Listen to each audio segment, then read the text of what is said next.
Hey everybody, Wally here. Welcome to episode 29 of Worth the Wait. I am back with 3 more independently developed video games that are being crowdfunded that I think are worthy of your time, money, and attention. Let's dig right in.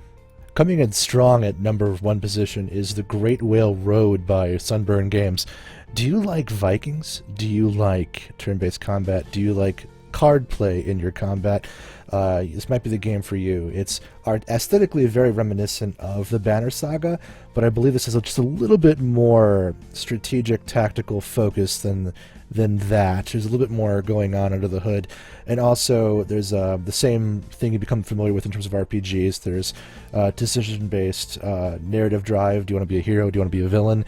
Do you want to carve your own path? It has that. And it also has just a lot of care put into some of the nuts and bolts under the hood, and it allows you to kind of look at that and explore that a little bit too.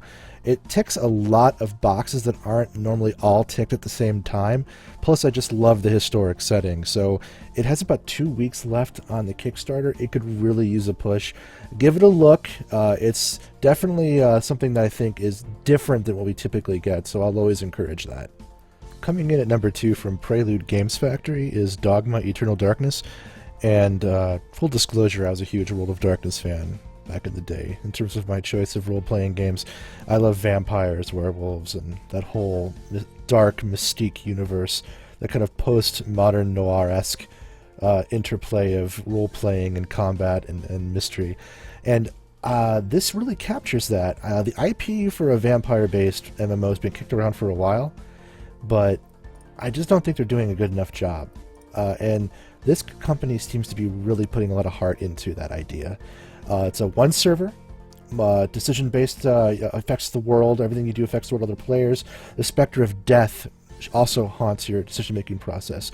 So with a one server role-playing centric kind of MMO, it just engenders this type of play that I really like. It's like EVE Online in a way. There's a certain ownership to the world around you when you're all kind of in the same sandbox together. So they have a very ambitious goal, and I won't hold that against them. They have about 2 weeks left. I don't know if they'll hit the mark, but I never let that be an impediment towards endorsing a game.